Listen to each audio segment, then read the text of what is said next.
Welcome to the Pitwall Panic podcast. This week, I am on my own. Alan is busy at the moment, and SJ is not feeling well. So that leaves just me.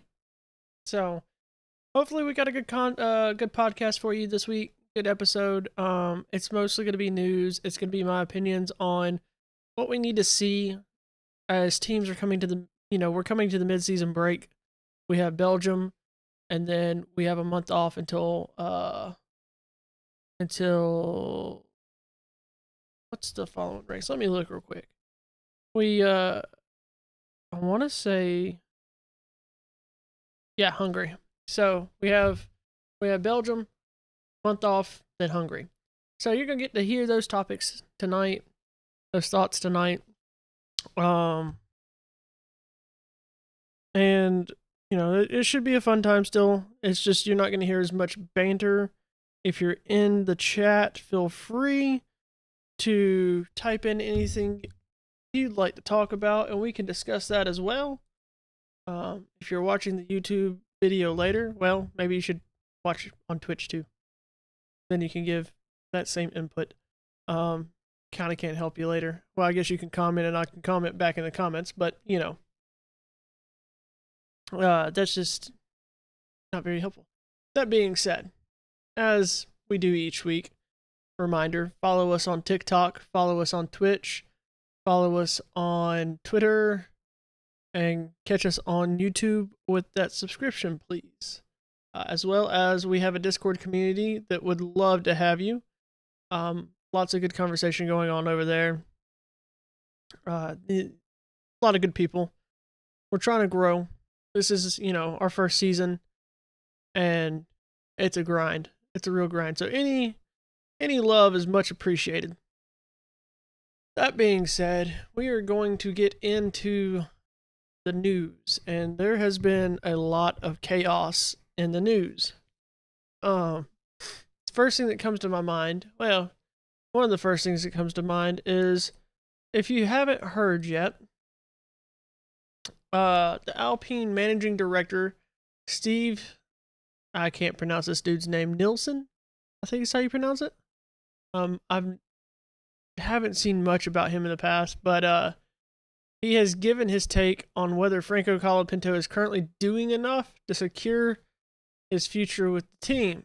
Now, if you read the headline for this article, it says everyone wants more. I'm guessing, he's talking about Franco Colapinto here. He says, I think Franco Colapinto is a driver that has been a slow starter, dare I say it. He's getting better. He's produced some good runs this year already. Miami was good. China was good. He's improving. So I think he's there on merit. And when time comes, we'll make the decisions. If he's good enough, he'll stay. If he's not, then there's a better option. That's just Formula One. What more does this man have to do?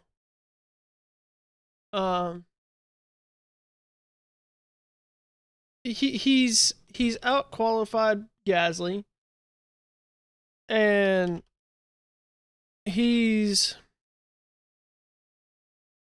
outperformed him in races. He's scored points. He's doing far better than what he did last year. He's showing improvement. What more has he got to do for them to be like, yeah, you're good, man? Does he have to outright beat Gasly in points? We know Gasly's kind of is the Alpine golden child. Is that what he has to do at this point? I don't understand. It's not like Alpine's given him a rocket ship and he's can't get in the points. He's fighting for points every week, and I know there's a lot of Colapinto hate out there. Quite frankly, I feel like a lot of it's forced. He's not as bad as the hate out there makes him out to be. Is he the best driver on the grid? Absolutely not. Is he the worst driver on the grid? Far from it. I mean, we still have Lance Stroll on the grid. We have Esteban Ocon on the grid, and I'd argue that not Pierre Gasly, that Franco Colapinto is better than him. I don't understand what he's got to do.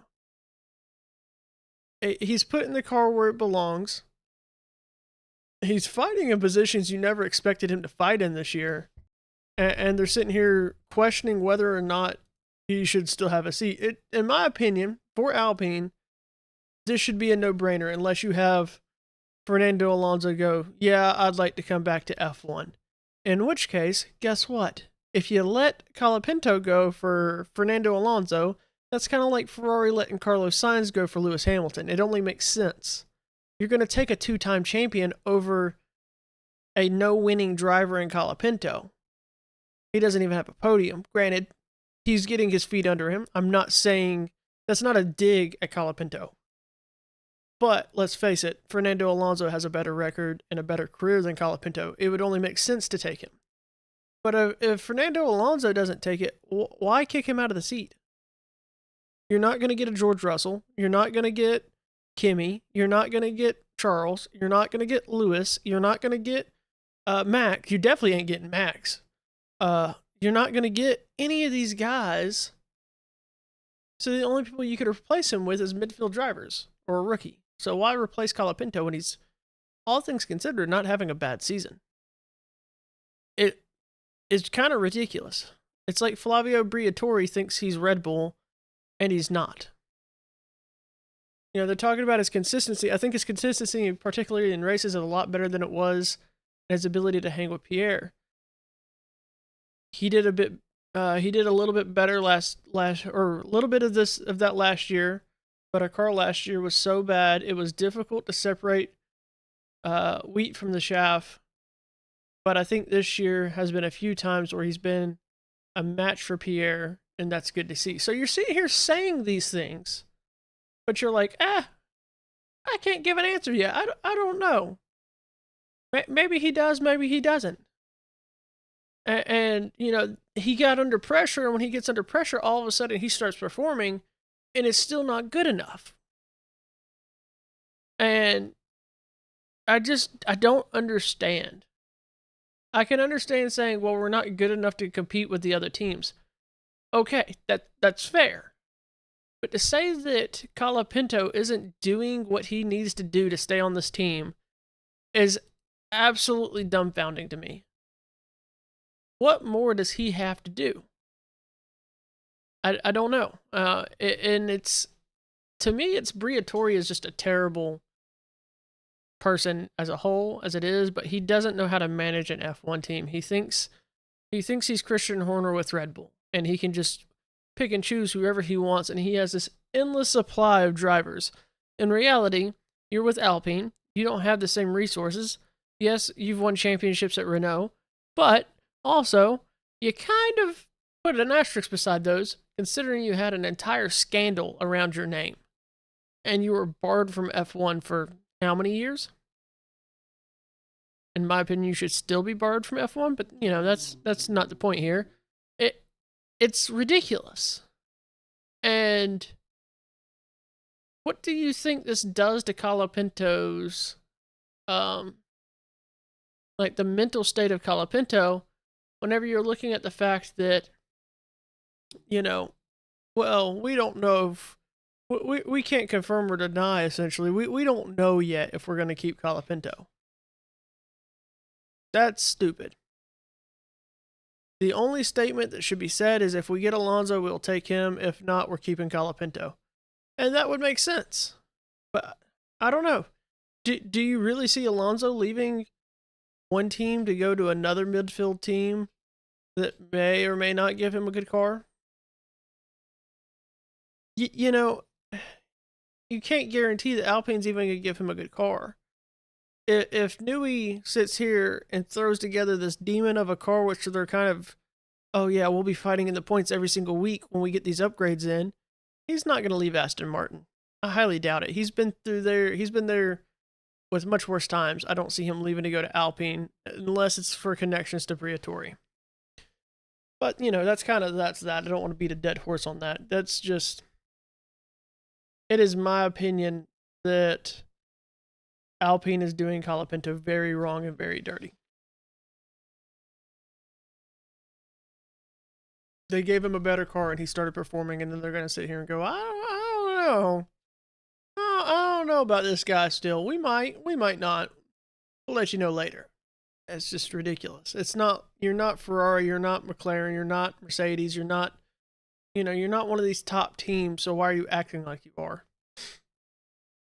I understand at the end of the day it's business and they got to win races. But you also got to give the driver a car to win a race in. Just saying. So then the other thing, silly season being silly season. Let's talk about Oscar Piastri and the McLaren situation. Rumors came out, it was either early this week or late last week, that Oscar Piastri was not happy and wanted to move on from McLaren and was debating activating his clause that allows him to leave the contract. McLaren comes out first, says, this isn't true. These are just rumors. We're not getting rid of Oscar. And the interesting thing to me, and this could be me overthinking it, but you see that happen, and then it takes days before we hear anything from Oscar or Webber. It makes me question if there was actually something there, and McLaren had to talk Oscar off the wall kind of situation. Like, he's ready to jump ship. We need to keep face, so we're going to go ahead and say something. If there was absolutely no truth to it, why didn't Oscar or Mark Webber come out same time as McLaren or within a day, within 24 hours?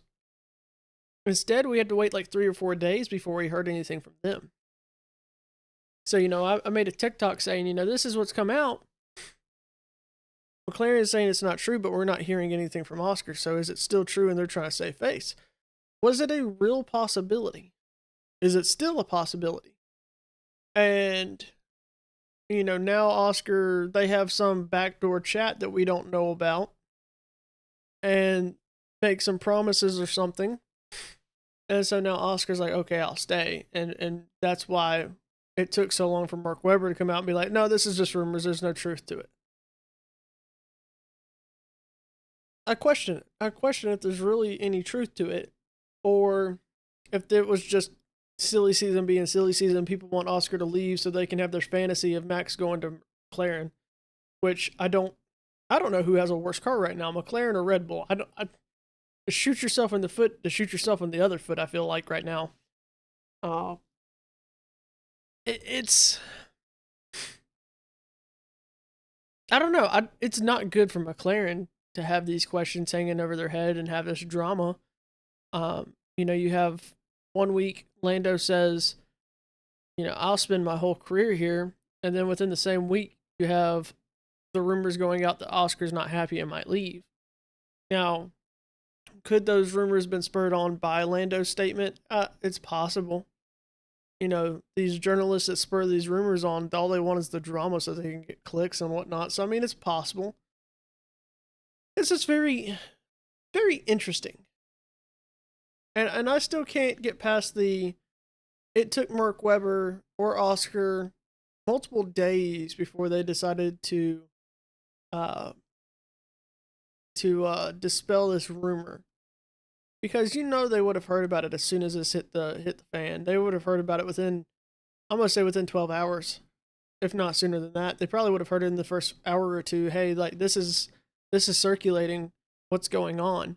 And if McLaren made the comment that they made as fast as they did, they went to Oscar and saying, "Hey, this is what's going on. Like, let's talk about this." So, what is going on behind the scenes that nobody's letting out? What's going on to get Oscar to say, okay, I'll stay? That's my question. Or am I just reading into this? It's very possible I'm just reading into this.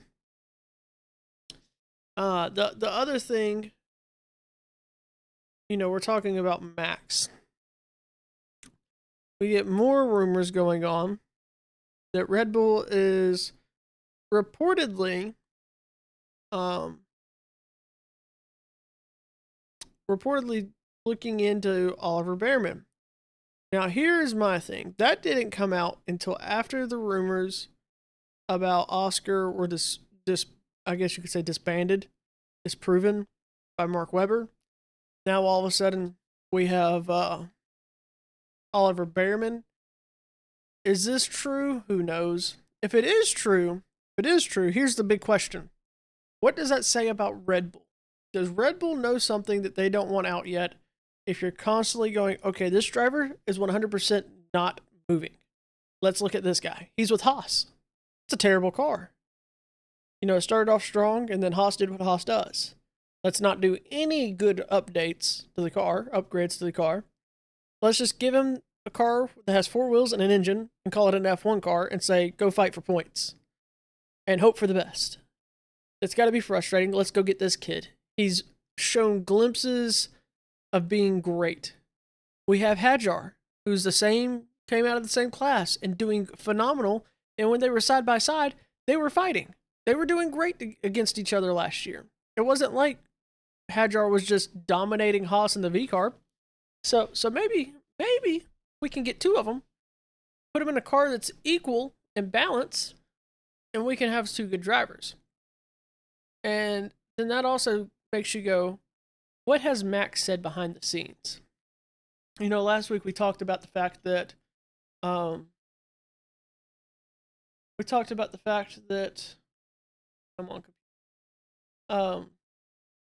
sorry.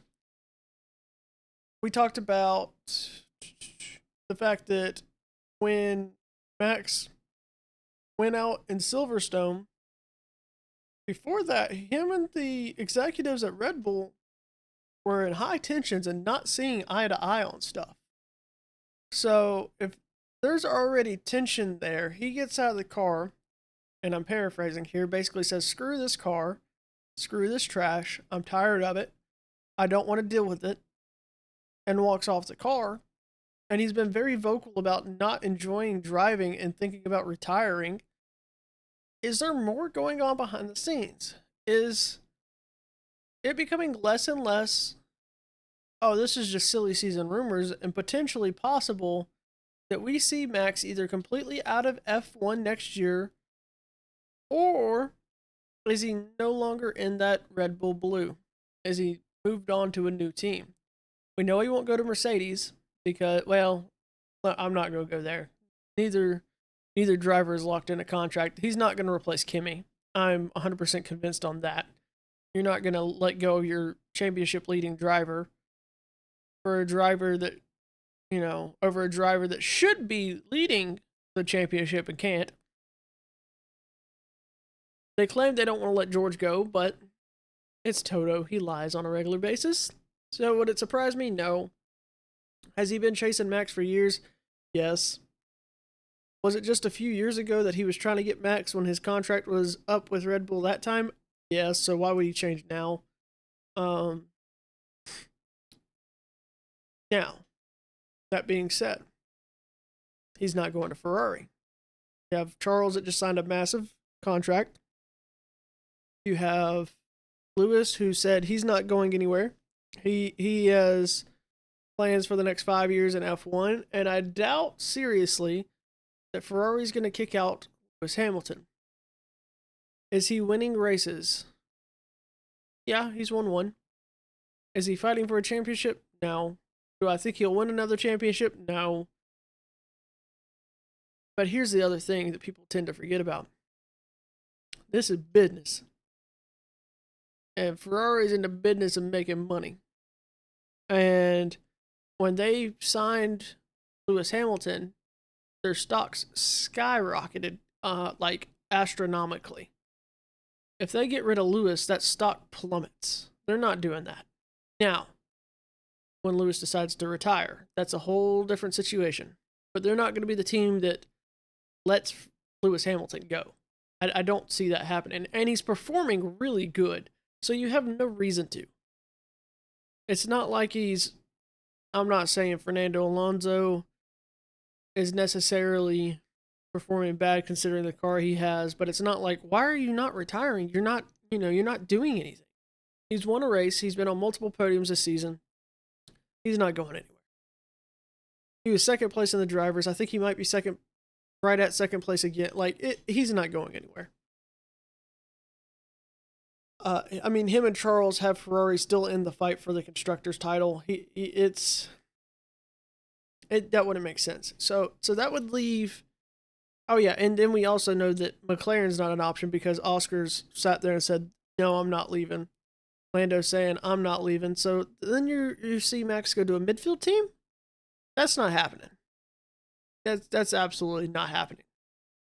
The only potential way you see this is if Horner gets on somewhere and convinces Max to come there.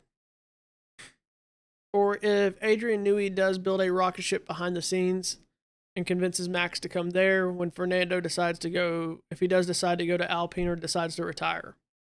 That's the only two options that I see. Or he's just going to completely retire, which is more the lines of what I'm thinking, because he has his car to drive GT3. He enjoys endurance racing.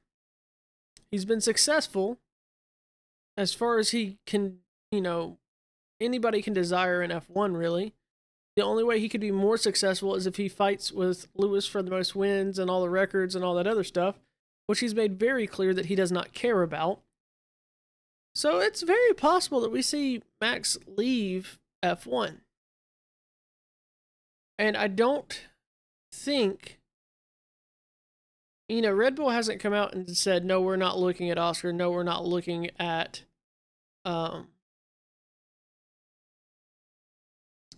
Oliver Behrman. I haven't seen any reports that said that. So that tells me they're actually worried about Max leaving. It's not just Max blowing smoke. And we don't really see Max do that anyways. I don't know. It's very interesting and something to keep in mind.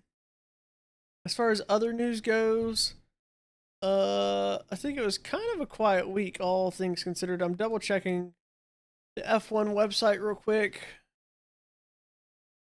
Now,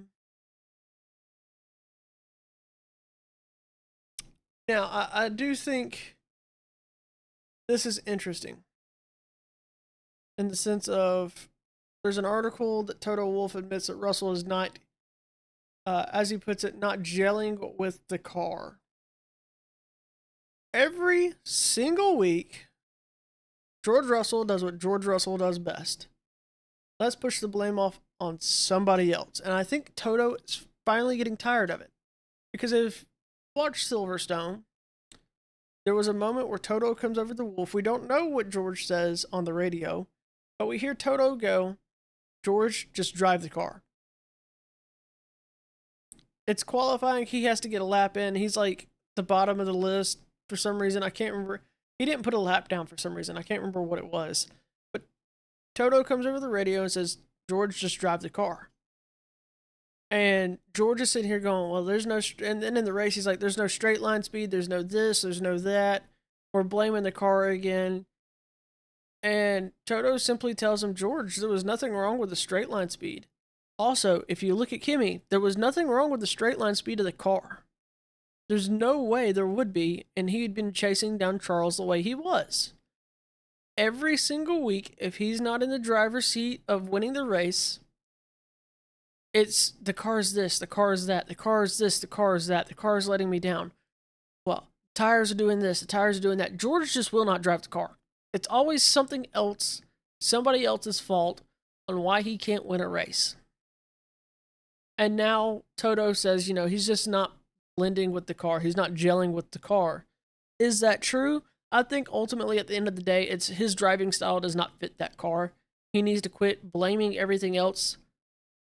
I mean, it happens. Look at Lewis in the ground effect era. His driving style did not fit that car. Anybody that watched F1 in that time can tell you that was not prime Lewis, and it's not the Lewis that we see today at Ferrari. Now, last year he did not look great, but last year we were still in the ground effect era at Ferrari, his first year at Ferrari. And look at him now. He's out of the ground effect era. He's fighting for podiums basically every single weekend. He's fighting for wins. He won at what race was that? He won Barcelona. He almost won the sprint. Well, I say almost. He took pole for the sprint at Silverstone. Had a chance to win. Kimi kind of got around him a little early. You know, it is what it is. But then Charles won Silverstone. We got that. I wouldn't say we got prime Lewis back, but we got that good Lewis back because we're outside of that regulation in that car. George just needs to own up that it's not the. I mean, I guess in a sense you could say it's a car in that sense, but he's just not driving. It's his driving style. It doesn't fit this car, and he doesn't want to admit that. Yeah, I should be winning the title, but it's my fault that I can't. So he does what he does best, and he blames everything else and everybody else. And I am so tired of it. Everybody has always praised George, but the dude has no accountability. If he's in an accident, it's always the other person's fault. It's never his. If, he has a bad race, it's always something with the car. It's never his fault. Or it's something with the tires. It's never his fault. If he has a bad qualifying, it's something with the car. It's never his fault. He is the only driver that I have ever watched in any motorsport that I can think of. Now, my memory may be lapsing here. That has this huge issue with accountability. And in the moment, they might blame somebody else, but afterwards they're like, no, that was on me. You think about Charles and Kimi of China, maybe? And he says, he's dangerous in wheel to wheel. He's going to take us out. Like, he needs to learn to drive wheel to wheel. And then afterwards, they asked him if that was his real thoughts. And he goes, no, I was just mad in the moment. So, like, there's times that drivers do that. But then afterwards, they recant what they say and go, never mind. But that's not George. George just blames everybody for everything except for himself. George sucks. George needs to own up to he is sucking. Problem solved. But that's not going to happen. Other big news this week is, if you haven't heard yet, Carlos Sainz Sr. has been talking to Audi. Supposedly. These are rumors. Haven't seen anybody to say that that's not true. Haven't seen anything that says that that's one way or the other.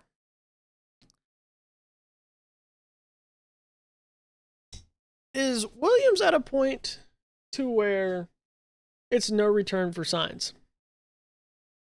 Sainz was given this grand image of a car for Williams.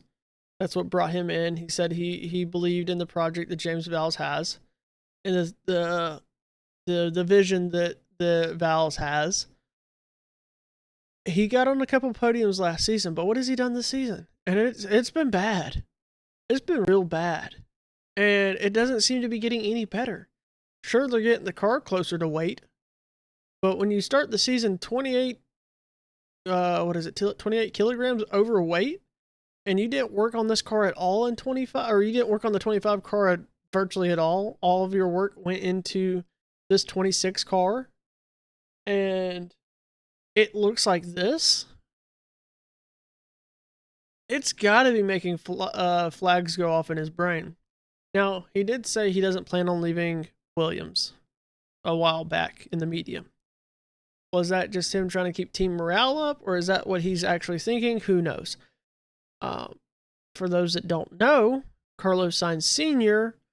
was a championship rally driver for Audi.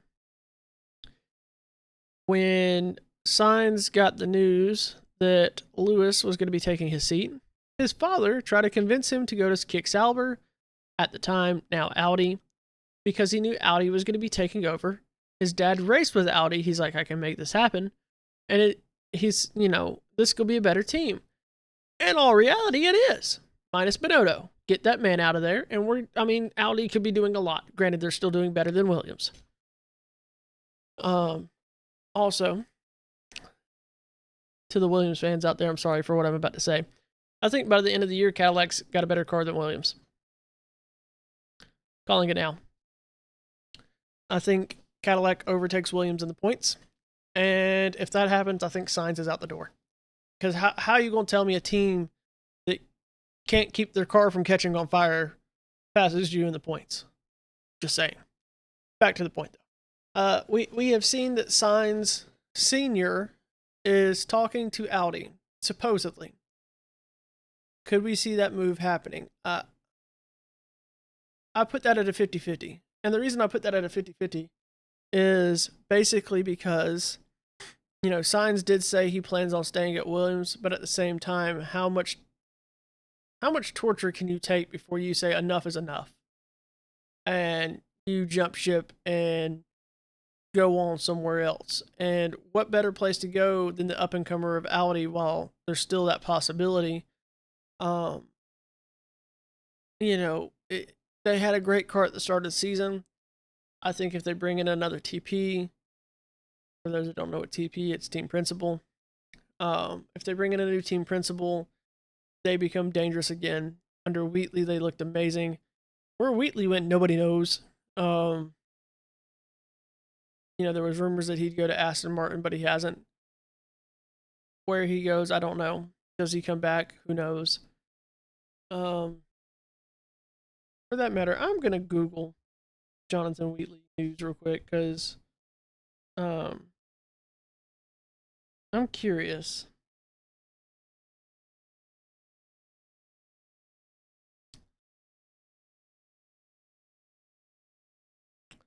Yeah, it's not showing anything.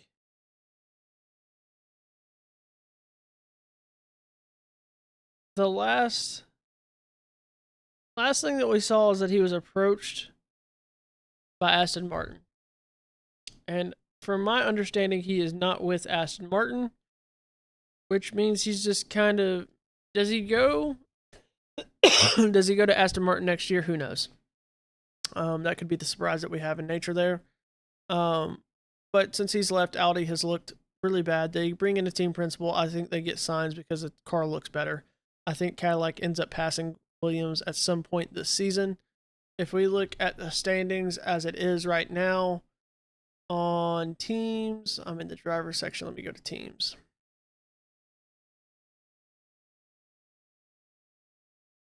Scroll down. Come on with me. Work with me here. Cadillac has 0 points. Williams has 11 points. Would it be tough for Cadillac? Yes and no. Williams is kind of looking worse. Cadillac is kind of looking better.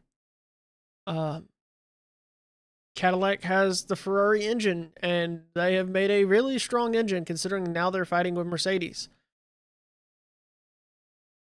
They just got to keep the car from catching on fire, and I think it's actually possible. Worst case scenario, and if you're Williams, this is absolute worst case scenario. Aston Martin actually brings an upgrade package that looks phenomenal, and they are fighting for points, and then Aston Martin gets around Williams. Imagine that debacle. Not saying that's going to happen. I'm just saying if it did, imagine that debacle. That you have to explain how a car that could not start the season with an entire race because there's too much vibration causing nerve damage to a car that is passing you in the points. Is it possible? They're only 10 points ahead, so yes, it is very possible. Is it likely? Possible, not probable. I don't. Adrian Newey's got to be cooking something up like a mad scientist for that to happen, I think. It's just, I don't know. It's very interesting. Now, I think pretty much where we see this point standings at, as far as the midfield goes, it's pretty much set now. Alpine's at 5 with 60 points. Racing Bulls are at 59 points. So, I mean, that's going to be where your biggest fight is. But then you jump all the way down to 21 points for Haas, then to 11 for Williams, then 6 for Audi, then 1 for Aston Martin. That was an absolute luck of the draw. And then Cadillac 0. Now, going to kind of move into the next segment here. Move away from the news. We have Mercedes at 333 points. We have Ferrari at 255 points. Out of the last 3 races, Ferrari has won two of the three. So they brought. Let's look at races here.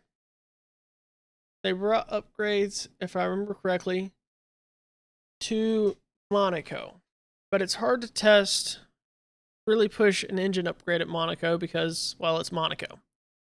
Then they come to Barcelona. Lewis wins. Wins pretty handily, too.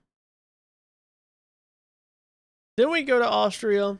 We know George wins there. Ferrari was nowhere in that fight. They had great qualifying and just didn't have pace in the race. Everybody's questioning was that win by Lewis just a fluke thing. Then we come to Silverstone, and Charles was in a different zip code basically most of the race as far as potential goes. Yes, Kimi was there. Yes, Kimi was chasing him down. Yes, Kimi had issues. Do we know if Charles could have held Kimi off? We'll never know. I'm not going to sit here and say Charles got lucky because Kimi's car broke down, because we don't know. He may have been able to hold him off. We may have had another caution and he got fresher tires and been able to hold him off even easier. Nobody knows. So let's not go down that rabbit hole because that's all hypothetical. If Kimi had chased him down, got around him, then broke, okay, then we can have that conversation. But that didn't happen. So let's not go down that rabbit hole on what ifs.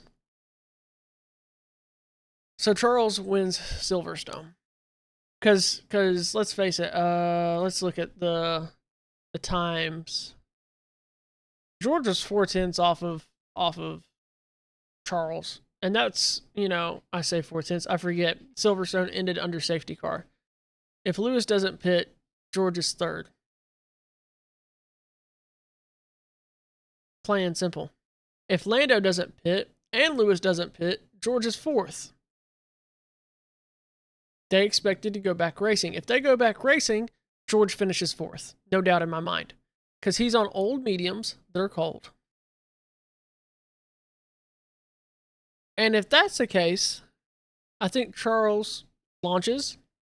Lewis does not keep up. Charles still wins. Even if Lewis does get around Charles, it's still another Ferrari win.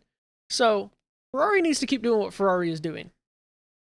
And if Ferrari keeps doing what Ferrari is doing, we could possibly see a fight for the title.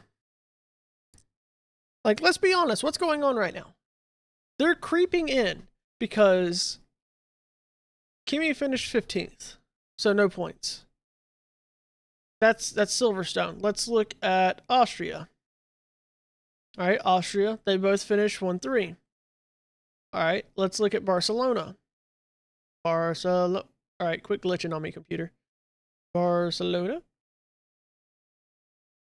We have a DNF by Kimi.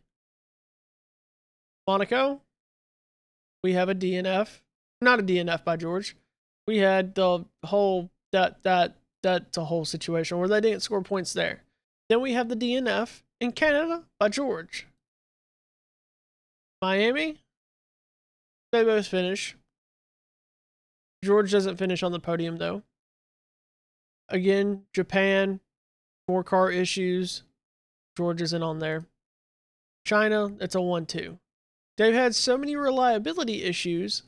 As long as Ferrari continues this pace, there's a real possibility they end up in the fight.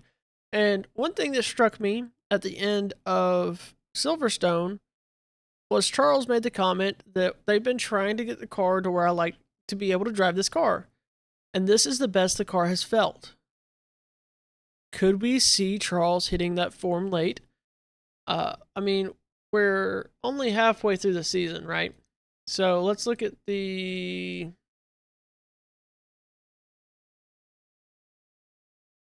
Let's look at the schedule real quick. We have Hungary, that if Charles comes out and takes a pole, we know it's extremely, extremely hard to pass on Hungary. Granted, these cars are smaller. It may be possible. So we have, like I said, we have Hungary after Belgium. Then we have the Netherlands, fun track to watch, fast track to watch. We have Monza, which Charles has won before.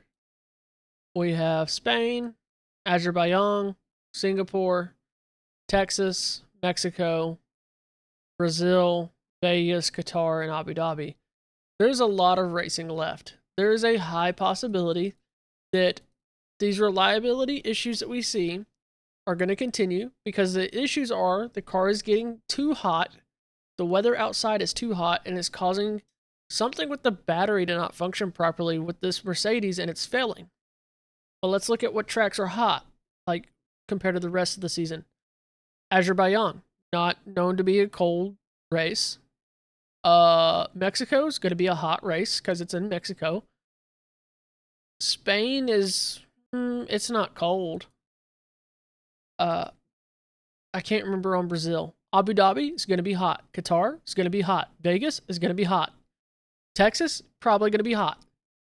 So that's 1, 2, 3, 4, 5, 6 races, more than likely, that's going to be hot. How is this car going to... Oh, yeah, and Singapore. Singapore is usually pretty hot. What's going to happen if these power units keep failing for Mercedes? Due to the heat. Because every time they race somewhere that's hot, they have some kind of issue. Canada was warmer than normal this year. Power unit failed. Barcelona, I want to say there was some heat going on there, and car failed. It's very, very possible that we could see a very interesting ending to the season. Now, I could just be delusional as a Ferrari fan. But could we see it happen? I think so. So I think when we start discussing what teams need to do, Mercedes has to figure out reliability. Because if they continue down this reliability hole that they're in, they, I believe, lose the constructor's title. I think Kimi still wins the driver's title. Looking at driver standings, it's 179. Next person up is George with 154. Next person after him is Lewis with 147. And then Charles with 108. So, I mean, say Lewis wins and Kimi DNFs. You know, that's 0 points, 25 points. What's 147 plus 25? Calculator, folks, calculator. 179. Or no, not 179, my bad. 147 plus 25. That puts him at 172. So say they go into Hungary, or say they go into Belgium. Kimi has another DNF. George just disappears because he's been struggling with his car. Lewis wins the race. It is now a 6-point gap. Or 7-point gap between Lewis and Kimi. It's a real possibility, even then, that Kimi can lose this title if they don't figure out this reliability issue. George, I'm not going to say he can't win, but he struggled with this car. I'd be really surprised if he did.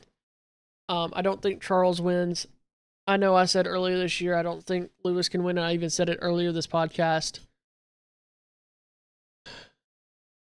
It's going to be Kimi, George, or Lewis, and I think it's going to end up being Kimi. I think George is going to have more issues, and that's going to be what gives Ferrari the chance to win the title as a constructor. I think Kimi still wins. But Mercedes has to figure out the reliability. Ferrari has to keep going down this path. Since they put in this engine upgrade, they've looked a lot better. They're supposed to be bringing more upgrades, and they're going to have another engine upgrade coming. They're supposed to be bringing some kind of upgrade to the Macarena wing. Hopefully that helps them. As far as, well, let's go ahead. I forgot to mention this in the news. The FIA is looking closer at the Macarena wing and debating on its safety issues because Max has now had 2 times with this wing that it hasn't closed properly. We saw the issue at Austria, and then we saw it again at Silverstone. So that's 2 weekends in a row. And Max is talking about this is just becoming dangerous, which he's not wrong. The FIA apparently agrees, but then they're going to drag in this whole design as a whole and drag Ferrari into it, which I think is a load of crap. Ferrari has done it right and hasn't had any issues. Why drag them into this call on, should we get rid of this? No, Red Bull should maybe get rid of theirs or redesign it or something along those lines. But it doesn't make sense to me to bring Ferrari into that. So, getting back to what people need to do. Red Bull needs to give a car to Max that he can drive. When was the last time that we saw Max look as bad as he does? Let's look at the 2025 standings. Well, crap, we can't. I think he was down in 5th place. 4th or 5th place before he started making his move up in the standings. When was the last time that we saw Max in 6th place in the driver standings? Or 7th place, I'm sorry. 7th place in the driver standings. It looks bad for Red Bull. They have got to give a car that's not going to fail. And it seems like they're having so many reliability issues, and it's not even the engine. You know, everybody else is having power unit issues. Not Red Bull. They're just having issues, period. And the car is just bad. They supposedly have the fastest power unit on the grid. And the car apparently sucks so bad that they can't even hardly keep up. I mean, he looked really good at Silverstone. He was fighting for a podium until the car failed. But again, the car failed. You can't get a podium without a car being there. Same thing in Austria. He looked really good in qualifying. Lost the car. If he finishes that lap and takes pole, does he win that race? He had more pace than George at the end, so did Kimi, but that's neither here nor there. You have to give Max a reliable car. If they work out those bugs, I think Max becomes dangerous again. We've seen him do some absolutely historic stuff at the end of, at the end of a midseason break. Because that's basically when he came out last year. What does McLaren have to do? They have a lot they have to figure out. They've had a ton of reliability issues. When they're having the car on track, it just doesn't look strong. They just need to figure that whole car out. Figure out the aerodynamics of the car. They're running a Mercedes power unit, and it's hard to believe when you look at the difference between, say, Lando, who's leading in the points, and George, who's in 2nd place in the points for Mercedes, and they don't even look close. And Oscar's right behind them, but they don't look good. I called it earlier this year, though, that McLaren wouldn't be in the fight, and it seems to be that I was right. Alpine, I think, just needs to keep rocking with what they got. Alpine has put together a decent car. Pierre Gasly's doing amazing things with it. Colapinto is doing amazing things with it. Now, Colapinto has 18 points. Furthering my point on, I don't understand why they're like, oh, we don't know if we want to keep him or not.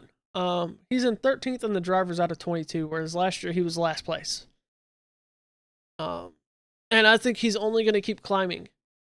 Oliver Bearman has 18 points. He has 18 points. I see him passing Bearman probably at Belgium if he has a good race. Then you have Arvid Lindblad at 20 points. So if he has a good race, both of them have bad races, he ends up in 11th place. Alpine just needs to keep doing what they're doing. Same thing with VCarb. VCarb has given those guys a good car. They're both racing good. They just need to keep doing it. They're a midfield team. They're towards the top of the midfield. They're giving you everything that you would ask for out of that team. Just keep doing that. Audi, I've already said this. They need to get rid of Binotto. I think the car is not bad. I just think the team leadership is struggling. They have 6 points. The car looked really good at the beginning of the season, has looked terrible since. I think it's Binotto. He didn't do anything with Ferrari. He looked terrible as a team principal there. and they think, hey, let's give this guy a shot. And then he's done basically the same thing at Audi that he did at Ferrari. Get rid of that dude as a team principal. And then we might start seeing improvements. Make him technical director if you want. He didn't seem to be doing bad there, but you need somebody else calling the shots on the pit wall. Williams needs to just build a whole new car. You have a Mercedes power unit that's super strong, and even with your issues, you can't even really fight for points on a regular basis. You've got lucky and got some points, but you had a ton of reliability issues. Granted, that's been the power unit for Mercedes. Alex Albon has had a lot of complaints about the car. Granted, Sainz has not. As far as an aerodynamic aspect, I guess you could say. And the way the car handles and the balance of the car, Albon has really complained about it. But they've got 5 and 6 points. Carlos Sainz has 6 points. Albon has 5 points. Which is hard to think about because this time last year, they both had way more points than that. And they don't seem to be fighting for points on a regular basis. And it makes no sense to me. So they need to figure out the aerodynamics of that car. So then you have Esteban. What Haas needs to do is get rid of Esteban Ocon, and they need to bring in some upgrades. Esteban Ocon only has 3 points for the entire season. He's being beaten by 2 Williams drivers with a car that is on the same level as a soapbox. Like, get it together, Ocon, or get gone. And I think it's get gone at this point. And so I think Haas won't get rid of Ocon at the midseason break, I don't think. But if I was Haas, get rid of Ocon, bring somebody else in. Give Jack Doohan a chance. Can't do any worse. And work on bringing some upgrades to that car because it looked really good at the beginning of the season. Everybody else brought upgrades. They did too, and they didn't keep up. So you need to get better upgrades. That's point blank all it can be. Aston Martin has to hope that the upgrades that Adrian Newey has prepared for this car to come at, I believe, Hungary,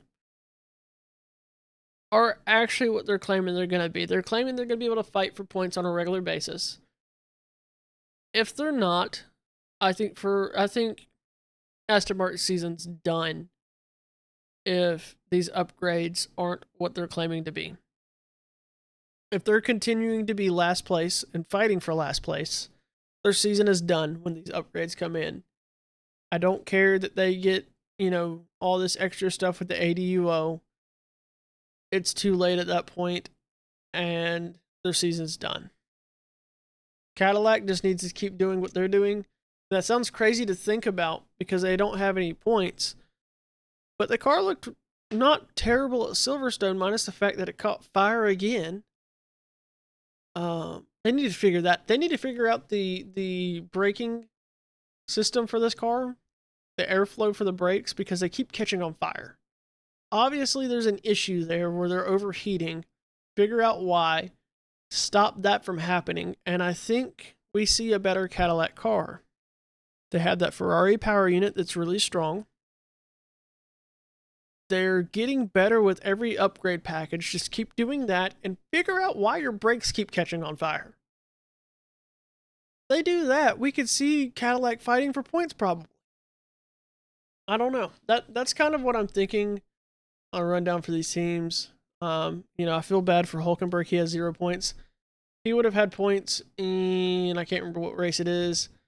And I think it was Liam Lawson ran over gravel that hit the emergency stop button. That's a freak accident. That's not on Audi. That's not on Hulkenberg. That's a 1 in a million chance that'll never happen again. It's never happened in F1 before.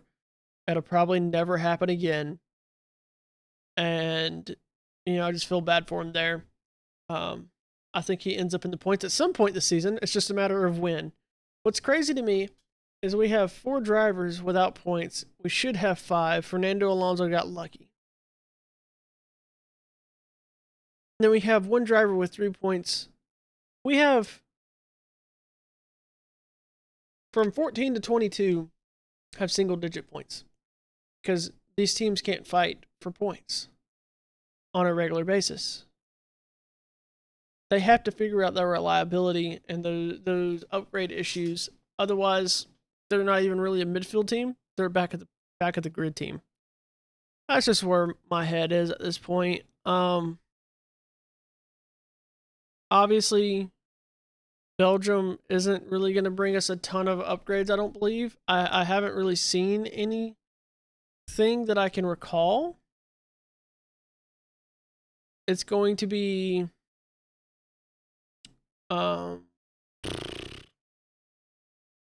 Belgium is a very windy track, if I remember correctly. Let me double check here. Give me a picture of the track. I mean, you got Eau Rouge that is a hard hill into a left-hand turn. I think it could play into Ferrari's favor. I think Ferrari could double podium again. Yeah, looking at the circuit here. They have 1, 2, 3, 4, 5 straight mode zones, it looks like.